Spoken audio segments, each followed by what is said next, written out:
Hello and welcome. आज की इस ऑडियो आर्टिकल में हम डिस्कस करेंगे GS3 के एक बहुत इंपॉर्टेंट टॉपिक इंटरनल सिक्योरिटी के बारे में। इंटरनल सिक्योरिटी में नॉर्थ ईस्ट से रिलेटेड काफ़ी बार क्वेश्चंस पूछे जाते हैं। नॉर्मली एक क्वेश्चन वहाँ से रहता ही है। तो पिछले कुछ टाइम से आपने न्यूज़पेपर में देखा होगा कि मणिपुर में जो अनरेस्ट है उसकी ज़्यादा चर्चा हो रही है। तो हम इस आर्टिकल में देखेंगे कि मणिपुर में होने वाले इस अशांति की वजह क्या है, इसका रीजनल सिक्योरिटी पे क्या इम्पैक्ट पड़ेगा, गवर्नमेंट ऑफ इंडिया ने या गवर्नमेंट ऑफ मणिपुर ने क्या इनिशिएटिव लिए हैं इसको कम करने के लिए, ऐसे कौन से चैलेंजेस आ रहे हैं जो इस अशांति का समाधान करने में बाधक बने हुए हैं और हमें आगे क्या करना चाहिए, इन सभी मुद्दों पे हम डिस्कस करेंगे। तो स्टार्ट करते हैं। अभी मणिपुर पहले से ही नॉर्थ ईस्ट में लगभग 200 से ज़्यादा जनजातियाँ रहती हैं पूरे नॉर्थ ईस्ट में। उन सभी में अलग ही तरह का एक स्वाभिमान होता है अपनी जगह को लेके, अपनी ज़मीन को लेके, और वो एक दूसरे का प्रभाव झेलना नहीं चाहते। इंडिपेंडेंट रहना उनकी एक आदत होती है उन जनजातियों की। जो हमारे मेनलैंड की जनजातियाँ हैं, मध्य प्रदेश, झारखंड, उड़ीसा, राजस्थान, आंध्र प्रदेश, ये जनजातियाँ मोटे तौर पे बाकी लोगों से मिल चुकी है। इनका बाहर के लोगों से इंटरेक्शन काफ़ी हुआ है, इसलिए ये बाकी लोगों के साथ आइडियली सूटेबल भी हो जाता है। लेकिन नॉर्थ ईस्ट की जनजातियाँ हैं वो उनको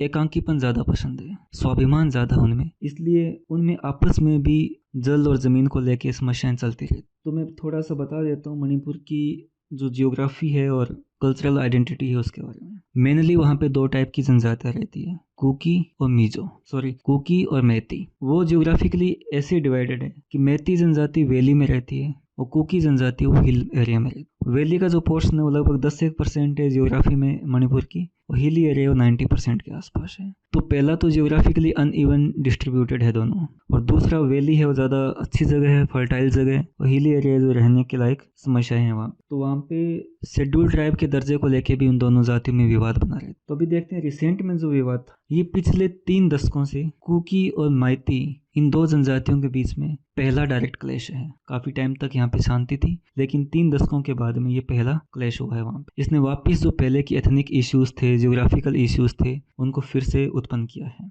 और मणिपुर की इस अनरेस्ट का रीजनल सिक्योरिटी पे काफ़ी ज़्यादा नेगेटिव इम्पैक्ट पड़ता है, क्योंकि मणिपुर इंडिया का बॉर्डर स्टेट है। तो अब हम देखते हैं डिटेल में कि रीज़न क्या है मणिपुर में इस अनरेस्ट के। तो पहला तो देखते हैं बाहरी कारक कौन से, एक्सटर्नल फैक्टर्स। क्योंकि मणिपुर बॉर्डर एरिया है तो बाहर के भी काफ़ी वजह होगी जिसकी वजह से मणिपुर की स्थानिक जो समस्या है वो वापस उभरी है। तो पहला है म्यांमार क्राइसिस। जो 2021 में म्यांमार में जो मिलिट्री कू हुआ था, तख्तापलट हुआ था, उसके बाद में काफ़ी अशांति वहाँ पे हुई थी और काफ़ी बड़े मात्रा में बर्मीज लोगों का मणिपुर में शरणार्थी बन के आए थे। तो जो पहले से एक कॉम्प्लिकेटेड एथनिक बैलेंस था वो अब और ज़्यादा कॉम्प्लिकेटेड हो गया, क्योंकि बर्मीज लोग थे, मणिपुर की कुकी जनजाति है, उसके साथ उनकी रिश्तेदारी या नातेदारी थी। तो यहाँ पे वापस एक एथनिक क्लैश की वजह बन गई। दूसरा, आपने सुना होगा या पढ़ा होगा कि जो नॉर्थ ईस्ट की हमारी बॉर्डर है, इंटरनेशनल बॉर्डर है, वो काफ़ी पोरस बॉर्डर है। मतलब वो एक कंटिन्यूस तारबंदी नहीं की हुई है वहाँ पे, क्योंकि बहुत सारी नदियाँ और उबड़ खाबड़ पहाड़ी एरिया, इसकी वजह से वहाँ पे ये दिक्कतें हुई है। दूसरा, मणिपुर के साथ हमारे फ्रेंडली रिलेशनशिप रहे हैं, तो वहाँ पे फ्री मूवमेंट रीजन वाला भी कंसेप्ट कि बॉर्डर के इतनी डिस्टेंस तक तुम फ्रीली जा सकते। इसकी वजह से सबसे बड़ी प्रॉब्लम ये थी कि मणिपुर और मिजोरम, ये ड्रग ट्रैफिकिंग और ड्रग का जो ट्रैफिकिंग होती है, तस्करी होती है, उसका आवागमन मार्ग बन चुका था। इंटरनल सिक्योरिटी में हम इस मादक पदार्थों से रिलेटेड 2 कंसेप्ट पढ़ते हैं। एक तो होता है गोल्डन ट्राइंगल, एक होता है गोल्डन क्रिसेंट। जो गोल्डन ट्राइंगल है वो थाईलैंड, मणिपुर और इंडिया, इन तीनों को मिला के बनता है कि इस रास्ते से, इस गोल्डन ट्राइंगल से काफ़ी बड़े पैमाने पे मादक द्रव्यों की तस्करी होती है। तो मणिपुर और मिजोरम उसमें उनका ज़्यादा रोल है। और यहाँ तक कि असम राइफल्स ने तो यहाँ तक भी बोला है कि मणिपुर और मिजोरम को शामिल कर लें तो ये गोल्डन ट्राइंगल नहीं बल्कि गोल्डन पेंटागन बन चुका है।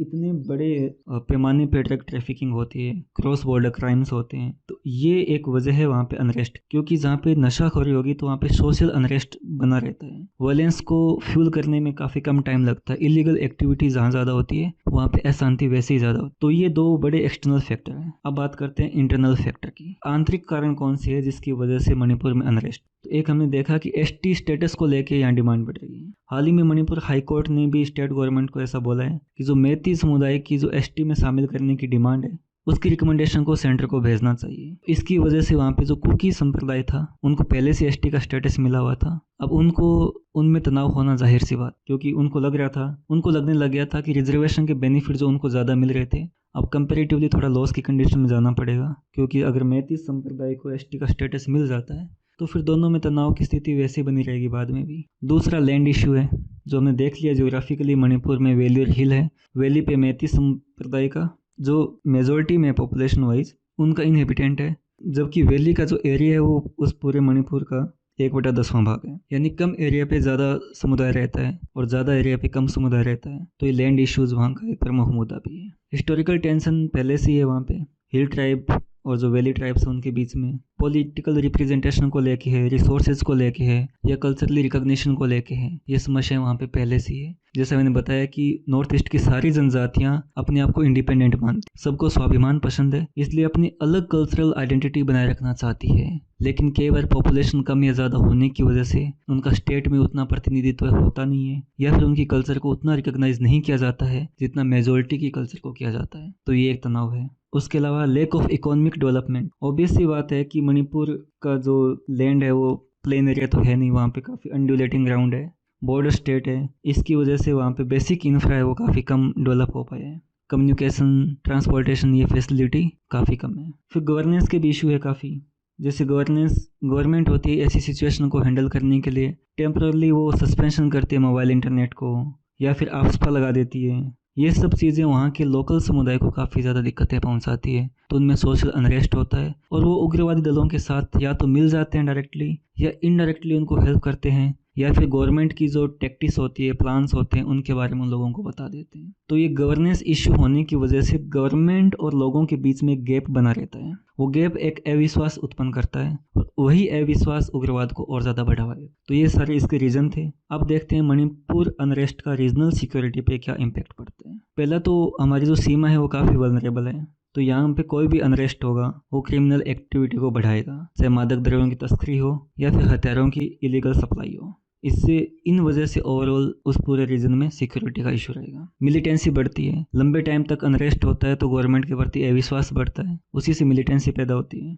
हमारे नेबरिंग देशों के साथ फिर स्थिति में भी तनाव आता है। मणिपुर हमारा फ्रेंडली कंट्री है, लेकिन जब म्यांमार हमारा फ्रेंडली कंट्री है, जब मणिपुर में अनरेस्ट होता है तो फिर इंडिया के रिलेशन है वो म्यांमार, चाइना, बांग्लादेश इन सब से और बिगड़ जाता है। इसकी वजह से रिफ्यूजीज फ्लो है वो काफ़ी ज़्यादा बढ़ जाता है, क्रॉस बॉर्डर क्राइम भी बढ़ जाता है, क्योंकि इस अनरेस्ट को कम करने के लिए गवर्नमेंट हार्श मेजर लेती है। और हमने देखा है कि कैसे मिजोरम, मणिपुर और म्यांमार, यहाँ की जनजातियों के बीच में आपस में रिश्तेदारी का संबंध है, नातेदारी का संबंध है। तो एक जगह भी जहाँ भी हार्श मेजर्स लिए जाते हैं तो रिफ्यूजीज दूसरी जगह बढ़ जाते हैं, इसकी वजह से वो तनाव वापस बढ़ जाता है। इसका इम्पैक्ट फिर इकोनॉमिक डेवलपमेंट पे भी पड़ता है। जब इकोनॉमिक डेवलपमेंट पे इम्पैक्ट पड़ता है तो सोशल अनरेस्ट वैसे बढ़ जाता है, बहुत सारे प्रोजेक्ट हैं वो फिर पेंडिंग रह जाते हैं। इंडिया की एक्ट ईस्ट पॉलिसी पे भी इफेक्ट पड़ता है, क्योंकि नॉर्थ ईस्ट जो हमारा रीजन है वो एक्ट ईस्ट पॉलिसी का मेन पिलर है। वहाँ पे डेवलपमेंट होगा तो ही हम आगे ईस्ट तक पहुँच पाएंगे। तो अगर वहाँ पे कोई भी समस्या है तो आगे भी उसका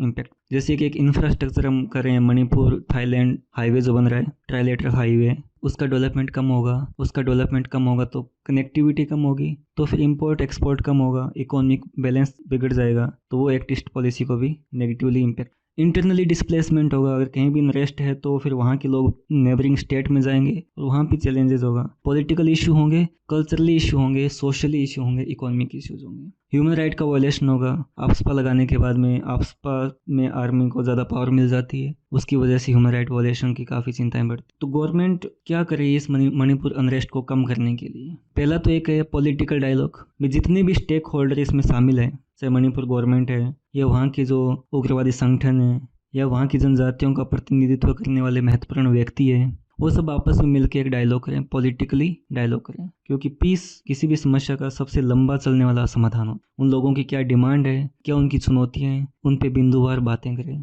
ताकि वहाँ पे भी समस्या का समाधान हो। ऐसा एग्जाम्पल रह चुका है हमारे यहाँ पे मिजोरम में, जो मिजो शांति समझौता हुआ था 1986 के आसपास, तो उसके बाद से लेके मिजोरम में अभी तक शांति है, क्योंकि वो एक पॉलिटिकल डायलॉग था, उसने लॉन्ग लास्टिंग पीस को इस्टेब्लिश किया। सेम हम यहाँ भी कर सकते। उसके अलावा डेवलपमेंटल इनिशिएटिव्स है, उनको ज़्यादा तेज़ी से करना, वहाँ के लोगों की, लोकल लोगों की भागीदारी बढ़ाना, एक ऐसी सेल का निर्माण करना जहाँ पे लोकल लोग किसी भी गवर्नमेंट के डेवलपमेंटल प्रोजेक्ट पे अपनी राय दे सके, क्योंकि अल्टीमेटली उस डेवलपमेंट का बेनिफिट उन लोगों को उठाना है। तो उनको एक स्टेक होल्डर बनाना चाहिए। इंफ्रा के प्रोजेक्ट है, एजुकेशन है, हेल्थ है, इससे उनकी लाइफ स्टैंडर्ड में तो इम्प्रूवमेंट होगा ही, लेकिन गवर्नमेंट के प्रति उनमें विश्वास भी बढ़ेगा। तो ये होगा एक्ट ईस्ट पॉलिसी पे को स्ट्रेंथन करने के लिए मणिपुर, मिजोरम और अरुणाचल प्रदेश, नागालैंड जो बॉर्डरिंग स्टेट है उनकी भूमिका को ज़्यादा बढ़ावा देना चाहिए। जैसे India, Myanmar, Thailand trilateral highway उसको तेज़ी से करना, ताकि जितनी इकोनॉमिक एक्टिविटीज़ बढ़ती है लोगों का लिविंग स्टैंडर्ड बढ़ता है, तो वो बहुत सारी इलीगल एक्टिविटीज से अपने आप को दूर करते हैं, उससे अपने आप शांति बढ़ती है। स्किल डेवलपमेंट के प्रोग्राम चलाने चाहिए, जैसे नेशनल स्किल डेवलपमेंट कॉरपोरेशन, उन्होंने मणिपुर स्टेट के ग्रामीण आजीविका मिशन के साथ एक पैक्ट साइन किया है कि वहाँ के 5,000 लोगों को एम्प्लॉयमेंट दिया जाएगा। गवर्नमेंट ने भी बीपीओ जो आईसीटी से रिलेटेड होता है उस क्षेत्र में भी वहाँ के 5,000 लोगों को रोजगार देने के लिए काफ़ी काम किया है। नॉर्थ ईस्ट के लिए हमारे पास अलग से डिपार्टमेंट है, अलग से मिनिस्ट्री है, तो वहाँ भी उन लोगों का प्रतिनिधित्व है, पॉलिटिकल रिप्रेजेंटेशन बढ़ाना चाहिए ताकि वो उन लोगों को मेनलैंड के साथ हमेशा कनेक्टिविटी फील होती रहे। उसके अलावा सिक्योरिटी से रिलेटेड मेजर्स उनको भी लेना चाहिए, additional security forces maintain, law and order को मेंटेन करने के लिए, ताकि सिचुएशन को जितना जल्दी हो सके उतना जल्दी हैंडल किया जा सके। नार्कोटिक्स को लेके काउंटर नार्कोटिक्स ऑपरेशन चलाने चाहिए, इंटरनली और एक्सटर्नली दोनों ही, यानी कि बाहर के स्टेट से मिलके, जैसे म्यांमार के साथ मिलके, या फिर आंतरिक रूप से जो राज्य है नॉर्थ ईस्ट के उनको आपस में मिलके। तो चैलेंजेस क्या आ रहे हैं मणिपुर के इस अनरेस्ट को रिजोल्व करने में? पहला तो कॉम्प्लेक्स एथनिक डायनेमिक्स है वहाँ की, अलग अलग छोटे छोटे ग्रुप्स है, वो आर्म्ड ग्रुप्स बने, उग्रवादी संगठन काफ़ी ज़्यादा है, बाहर का इन्फ्लुएंस काफ़ी ज़्यादा है, म्यांमार का हो या चाइना को आर्म्स की सप्लाई होती रहती है। और म्यांमार के साथ हो जो फ्री मूवमेंट रिजीम है उसकी वजह से भी काफ़ी चुनौतियाँ हैं। डेवलपमेंट काफ़ी कम हुआ है, पॉलिसीज़ बहुत बनी है लेकिन उनको इम्प्लीमेंट अच्छे से नहीं किया गया है, आपस अपने आप में एक मुद्दा है। ये बहुत सारे चैलेंजेस है जो उस रिजोल्व को करने में दिक्कतें पहुंचा रहे हैं। तो क्या करना चाहिए हमें? पहला, जो आर्म्ड फोर्सेज है उसके साथ साथ सिविलियन फोर्स को भी बढ़ावा देना चाहिए ताकि उन दोनों में एक अच्छी कनेक्टिविटी हो। सिविलियन फोर्स का मतलब है कि वो आर्म्ड फोर्सेज और लोगों के बीच के एक कनेक्शन का काम करे, एक लिंक का काम करे। दूसरा, politically inclusive dialogue, governance system को बढ़िया करना चाहिए, इफेक्टिव जो सर्विस है उनकी डिलीवरी करनी चाहिए, सिटीजन चार्टर बनाना चाहिए और ग्रीवांस रिड्रेसल के लिए एक इफेक्टिव मैकेनिज्म भी होना। इकोनॉमिक डेवलपमेंट को प्रमोट करना, आफ्सपा को टाइम पे मतलब उसका मूल्यांकन करते रहना चाहिए आफ्सपा का समय समय पे कि कौन से रीजन में शांति स्टेब्लिश हो गई है, वहाँ पे आफ्सपा को हटा देना चाहिए। बॉर्डर इश्यूज है उनको सॉल्व करना, बॉर्डर के देश है उनके साथ कोऑपरेशन बढ़ाना और सिविल सोसाइटी की इन्वॉल्वमेंट है उसको सारी डेवलपमेंटल एक्टिविटीज़ में इंकरेज करना। तो ये काफ़ी रीजन हो सकते हैं। उसके अलावा कल्चरल एक्सचेंज प्रोग्राम भी होने चाहिए। ये सब वो कार्यकारक हो सकते हैं जो इस रीजन में लॉन्ग लास्टिंग पीस को इस्टेब्लिश कर सकते हैं, क्योंकि नॉर्थ ईस्ट रीजन में जितनी शांति होगी इंडिया का फ्यूचर उतना ही बेहतर होगा, क्योंकि उस रीजन में अभी भी बहुत पोटेंशियल है जिसको टैप करना बाकी है। दूसरा, वो एक्ट ईस्ट पॉलिसी का मुख्य आधार स्तंभ है। ये 2-3 चीज़ें हम लास्ट के कंक्लूजन में लिख सकते हैं और मेरे हिसाब से 250 से 300 वर्ड का कंटेंट तैयार हो चुका है। Thank you.